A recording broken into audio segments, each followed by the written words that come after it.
पहले भाग में हमने पूर्ण प्रतियोगी बाजार दशा में फर्म के संतुलन की चर्चा की, जिसमें हमने कुल आय कुल लागत विधि का अध्ययन किया। अब हम दूसरी विधि देखें, सीमांत आय सीमांत लागत विधि।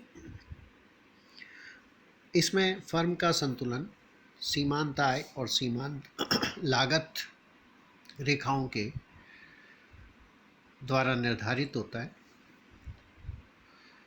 इस विधि में संतुलन की दो शर्तें हैं। पहला, सीमांत आय और सीमांत लागत बराबर होने चाहिए और इस साम्य बिंदु पर सीमांत लागत सीमांत आय को नीचे से काटती हुई होनी चाहिए। ये दोनों शर्तें जहां पूरा होगी वही फर्म का बाजार में उत्पादन मात्रा का निर्धारण होगा। अब हम इस चित्र में देखते हैं। पहले चित्र में लें, बाएं से हम चलें तो पहले चित्र में दी हुई आय और सीमांत लागत रेखाओं के अनुसार ई बिंदु पर संतुलन शर्त पूरा है, जहां की सीमांत आय और सीमांत लागत बराबर है और सीमांत लागत सीमांत आय को नीचे से काटती हुई है। ई बिंदु के अनुसार फर्म ओक्यू उत्पादन करेगी। कीमत पूर्व में दी हुई है ओपी। यहाँ पर फर्म की औसत आय ई क्यू है, जबकि हम औसत लागत देखें तो ये टी क्यू है। अतः फर्म को ई टी प्रति इकाई लाभ हो रहा होगा और यदि हम कीमत से इसको गुणा कर दें तो यह कुल लाभ की मात्रा आएगी। तो पहली दशा हमारी है कि फर्म को इस स्थिति में लाभ हो रहा है। दूसरे चित्र को हम देखें तो दी हुई आय और लागत रेखाओं की दशा में ई बिंदु पर संतुलन शर्तें पूरा हो रही है। यहाँ पर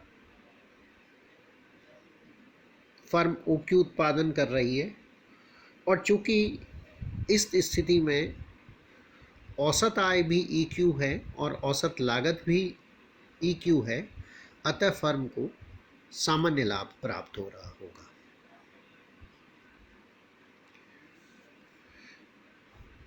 तीसरे चित्र में हम देखें तो फर्म की आय और लागत रेखाओं की इन दशाओं में ई बिंदु पर संतुलन शर्तें पूरा हो रही है, जहाँ की सीमांत आय और सीमांत लागत बराबर है और सीमांत लागत रेखा सीमांत आय को नीचे से काटती हुई है। इसके अनुसार फर्म दी हुई कीमत ओपी पर ओक्यू उत्पादन करेगी। यहाँ पर हम देखें तो फर्म की औसत आय प्रति इकाई आय ई क्यू है, जबकि प्रति इकाई लागत देखें तो यह टी क्यू है। अर्थात फर्म को ई टी प्रति इकाई हानि हो रही होगी और यदि हम इसको ओक्यू मात्रा से गुणा कर देंगे तो ये हमारी कुल हानि होगी। तो ये तीनों दशाएं हमने दिखाई हैं, जिसमें कि फर्म को लाभ, सामान्य लाभ और हानि की स्थिति हो सकती है। अल्पकाल में ये तीनों ही स्थिति एक फर्म की हो सकती है। अब हम बात करते हैं कि दीर्घकाल में फर्म की क्या स्थिति होगी। तो दीर्घकाल में चूंकि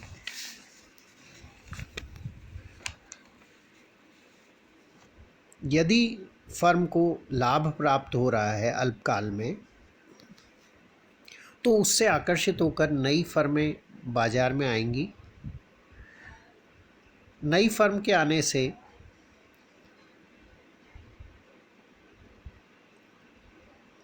पूर्ति बढ़ेगी, कीमतों में कमी आएगी।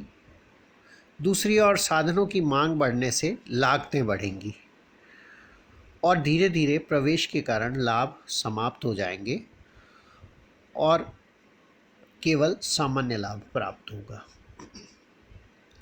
इसी प्रकार यदि अल्पकाल में हानि हो रही हो तो हानि की दशा में कुछ फर्म बाजार को छोड़कर चली जाएंगी, जिससे पूर्ति में कमी होगी, नतीजे में कीमतें बढ़ेगी, और दूसरी ओर साधनों की मांग कम होने से लागतें कम होगी और इस प्रकार हानि कम होकर सामान्य लाभ में बदल जाएगी।